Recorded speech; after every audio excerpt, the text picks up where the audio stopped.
Hello my friends and welcome back. Thank you very much for being with me again today. A little update on the Ukrainian front or whatever happens over there between the Russians and NATO. We got Meow Meow here, so we're gonna be having patrolling. Right, Meow Meow? Correct? Okay, all right. Let's start with the first article. Russia closes Crimean Bridge to traffic. Explosion reported in Kerch, 6th of December 2024.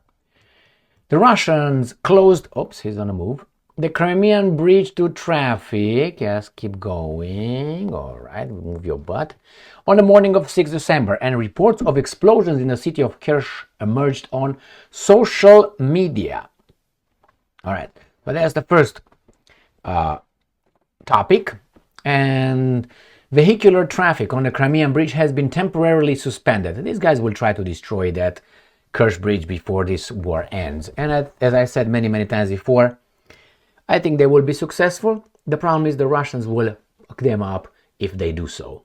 Why they will be successful? I'll tell you how. They will flood the air defenses of the Russian Federation. So you have over there how many Panzer and how many air defense systems you might have. This guy's gonna send, I don't know, 150 drones and about 30 scalps, 30 Storm Shadows, 2 ATACMS, and they will do it. 1 or 2 of those things will destroy it. Not just a little bit over there, incapacitate it forever. I think that's what's gonna be. Crimean Wind reported loud noises in Kerch on the morning of 6th of December. All right, it says here, according to Telegram channel, the windows in Kerch were shaking because of the explosions. Next, where is that at? Let me show you. Here's the map of Ukraine, and here is the Crimean Peninsula. Kerch Bridge is right here, between the Azov Sea, Sea of Azov, and the Black Sea. Kiki. This is the Kerch Bridge. Next. New voice of Ukraine. Russian forces occupy 4 Ukrainian villages. 4, according to Ukrainians. According to updated maps of the front lines, the enemy also advanced in the city of Kurakove, in the village of Romanivka, as well as near the village of Uspenivka. Kurakove. So these are all in the Pokrovsk area or front. That is right here in the Donetsk People Republic, or the Donetsk Oblast, which is right here. And they also show you. Kurakovo is here by this reservoir, and look at that little thing right here. This is Pokrovsk. The Russians call it Krasnoarmeysk. Right? So they're talking about all this front right here. I think the Ukrainians are really in bad shape in this area. But it's not that I think it's a fact. And they show us here this little bulge, and then they show us this in Kurakovo, this little thing, which is all of this. Everything is around this area, my friends. All right. On December 3rd, the Institute for Study of War reported that Russian troops had advanced near the cities of Donetsk and Pokrovsk. Donetsk is north of Pokrovsk. I will show you where Donetsk is. So here's Pokrovsk. Donetsk is somewhere in this area where my strong is, by south of Chasov or Chasiv Yar, this way. This is the area where Donetsk is. So in this area, again, the Russians are advancing Chasiv Yar, they're in center, and they are breaking in here. All right, and we're continuing a dangerous offensive near the strategic village of Velika Novosilka on the border of Ukraine's Donetsk, Zaporozhye, and Dnipropetrovsk Oblast. That is by Vuhledar, kind of, right here. Right here. Vuhledar is, or Ugledar is where my strong hand is. This is Zaporozhye Oblast. This is Donetsk Oblast, right here. And this is Dnipropetrovsk, north there. So this is where the Russians are advancing, right here. And I'm going to surround this, encircle it, and it's game over. Next one. Russian forces liberate 2 settlements in Donetsk and launch precision strikes 3 hours ago today on the 6th. Sukie Yali and Pushinka were liberated by Russia's Vostok and Center Battle Group, respectively, the Russian Ministry of Defense reported. Moscow has liberated 2 settlements in the Donetsk People's Republic, the Ministry of Defense reported. As a result of active actions, the forces of Vostok Battle Group liberated Sukie Yali. The report on the progress of the military special military operation.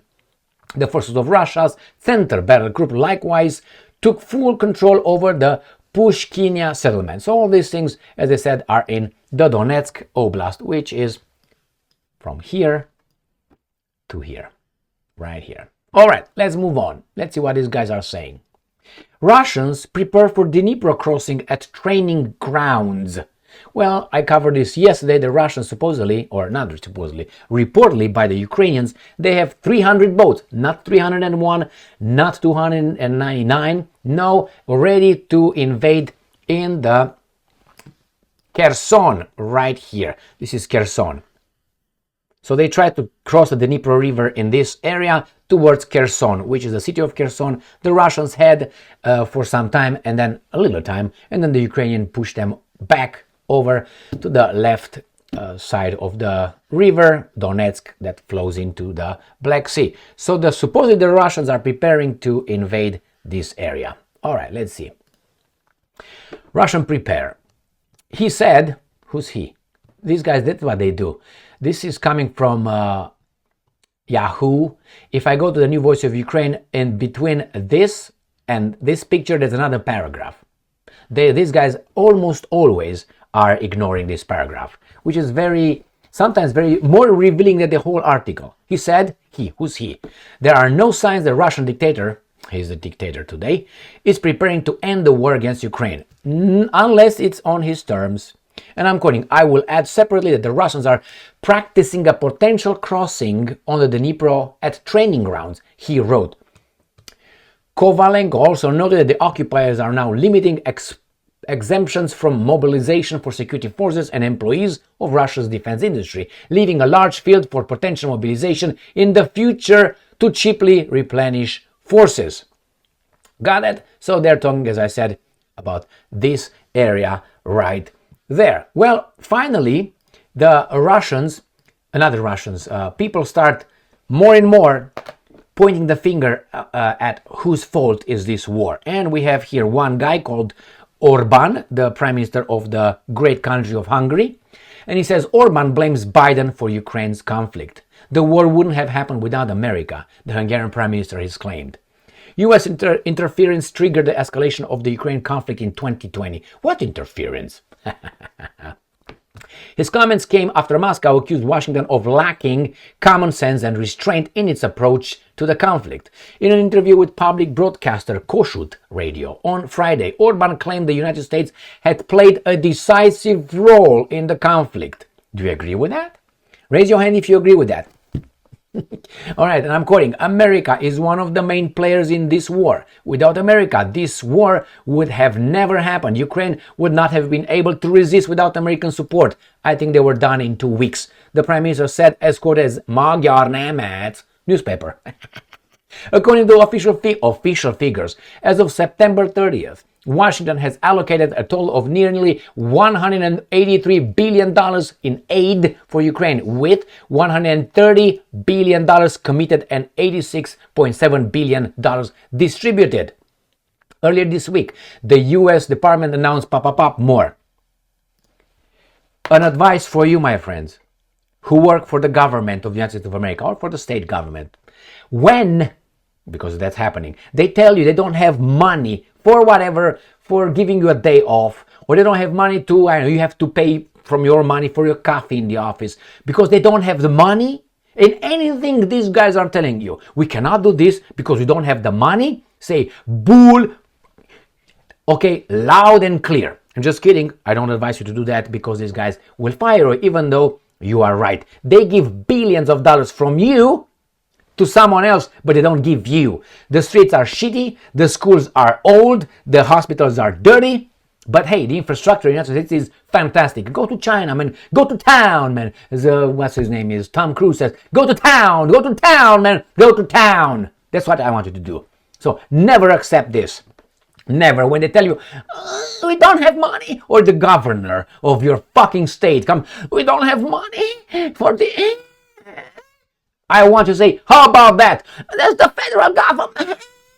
All right. I think I was good enough. Was I? And the Oscar goes to? Oh, thank you. Stick it in my ass. That's what I would do with the Oscar. It wouldn't fit. Let's go, man. Russia today. Russia to provide ally with Oreshnik missiles. Great, don't you think? The hypersonic weapons will be deployed in Belarus, so they get further into Europe and be limiting the time of reaction of the friends, the partners. Vladimir Putin has said, when Oreshnik hypersonic missiles fully enter service, some will be stationed in Belarus. Putin said. The Russian president made the announcement on Friday in Minsk during a meeting with Belarusian counterpart, dictator, right, Alexander Lukashenko. And I'm quoting, these systems will be delivered to the Russian strategic missile forces and will be deployed in parallel on the territory of Belarus, Putin said.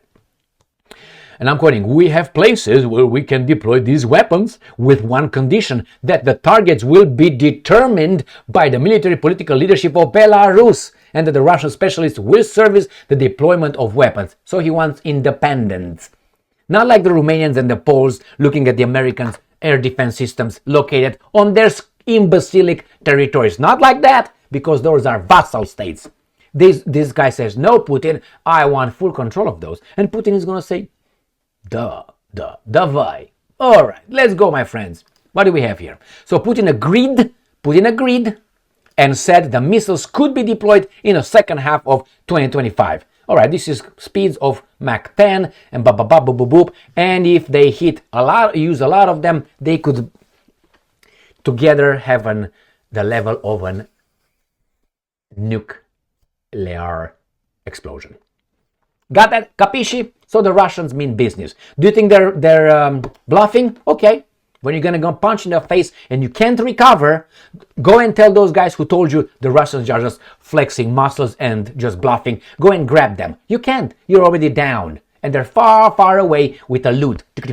Running towards what? Somewhere you can't get them. Why? You don't know where they are. Why? They have guards, armed guards.